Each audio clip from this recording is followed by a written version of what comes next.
It's actually a privilege to be here with all of you and share both from personal experience, but also from the women who I am privileged to represent and serve, many of whom never get an opportunity to stand up in front of a group like this and talk about their experience. So part of my role, as I understood it, was to kind of take in a little bit of the incredible experience of the WISE and also the Medina cohort and give you a little bit of a reaction.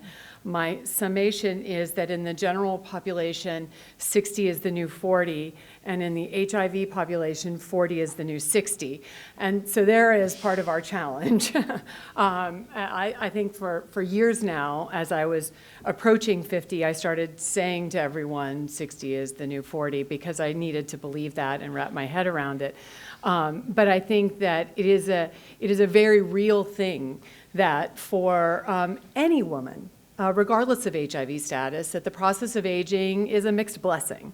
And adding HIV on top of that is and has its own set of unique challenges, obviously, that we've been talking about extensively here this afternoon. So I think for just a few minutes, I wanted to hit on a couple of things, and I also wanted to take the privilege of being up here in front of this microphone to kind of tap into a couple of the conversations that have been had over the last day and a half, where I feel like there are opportunities to talk about how to engage women more effectively so that they do better, and it makes your job easier and all of our experience better overall. So first of all, just kind of hitting on aging and what goes on, I think, for many of us, especially as we enter into the perimenopausal or menopausal zone, so to speak. I refer to it as a bit of a black box. I was diagnosed with HIV in 1988 when I was 19 years old. So this has been a long, long road for me. In the early days, I got to represent the youth, and at some point, somebody said, we need someone to represent the youth, and I said, well, I guess I could do that, and they all kind of looked at me over their shoulder and said, well, you're 35 and drive a minivan, and I don't think you represent the youth. And now I get to represent the aging population, so it's been an extraordinary journey, I have to say. But I think in all seriousness, in the early days when someone with HIV went to the clinician, often, no matter what the issue was, it was HIV related. And I think for many of us who are aging, the experience now for women is, whatever it is, it's menopause. So no matter what you're talking about or what your issue is, if it's weight gain, if it's depression, if it's anxiety, if it's sleep challenges, if it's whatever the thing is, the default in a lot of places, probably not among most of you, I hope, but in a lot of places is, well, you are aging, and you are perimenopausal, and therefore it is the answer to all of the problems that you currently have. And so I think for many women, the frustration, for those women who have been doing this for a long time, it took a long time for women to be able to stand up and say, no, I really have an issue and I need your help to figure out what it is. This is another, once again, you're back into that zone where you have a problem that no one wants to talk about because it's just too confusing. I mean, how do we deal with whether or not we should use hormone replacement therapy, or should we just give you antidepressants and see if that helps you kind of function through your day? So I think that as you think about how to engage with the women that you take care of, recognizing that it's both a privilege to have survived. Here's the really good news. I've worked damn hard to be here, and so I feel really good about that. But for a lot of the women who are showing up in your clinic and everything feels like it's just falling apart, it's hard to embrace the fact that this is just part of what happens to all of us. It seems like HIV has taken another swipe at you. So I want you to know that despite the fact that people come in with their kind of hair on fire and look really, really super frustrated, it really is about trying to find the answers and the solutions. I think this weight gain issue is one that we can't kind of dismiss, and it is a real problem for women. And the number of women who have told me, I was just told that I'm perimenopausal, therefore I should gain weight. I should also be tired. I should also be cranky.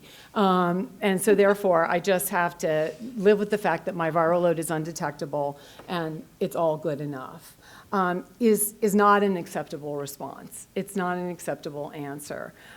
We want people to do well and live long and healthy, and we need to be able to find solutions that help them move towards that. And to that end, I was thrilled to hear Giovanni talk about intrinsic capacity. I think this framing issue is more important than sometimes we emphasize. And it actually goes back to an earlier conversation that happened at this meeting that I felt like we should really, really begin to focus on how we engage women, even around things like PrEP.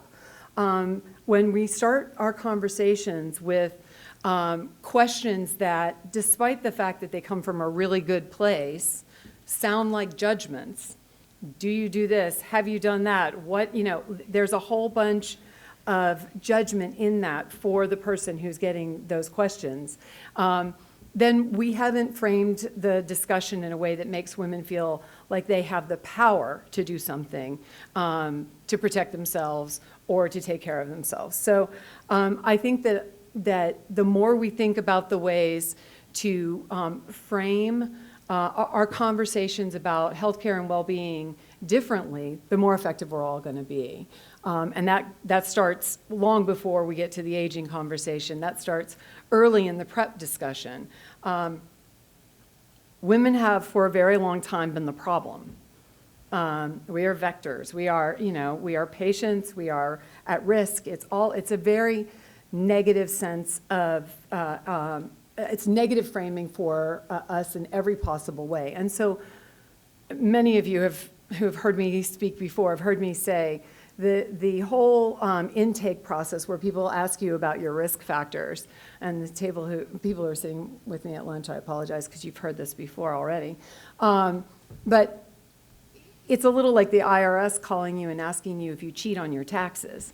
The answer to those questions are no. And for most women, we don't identify as at risk. I thought it was really telling when earlier the realization that many women get infected in their own bed, they never believe that they are at risk. So if we don't turn that conversation into a conversation about how we need your help to be part of the solution. HIV is a problem in our community. We all have a role to play in keeping people from becoming infected, and we need your help to do that. That's an entirely different conversation than are you in jeopardy in any of these ways. And I think that as we look to ways to get PrEP out into the community and get the uptake up, and also as we look for ways to get women to engage and stay on their therapy for the long term. I mean, we're not talking about weeks and months and 2 years and 5 years. We're talking about decades. I sat back in the back, actually, and I did a little kind of back of the envelope sketch of how many doses, not actually how many pills, but how many doses of medication I have taken for a month in 1988 and then starting in 1992. And my back of the envelope sketch is a little over 21,000 doses of medication on this journey so far. That's just HIV-specific medications.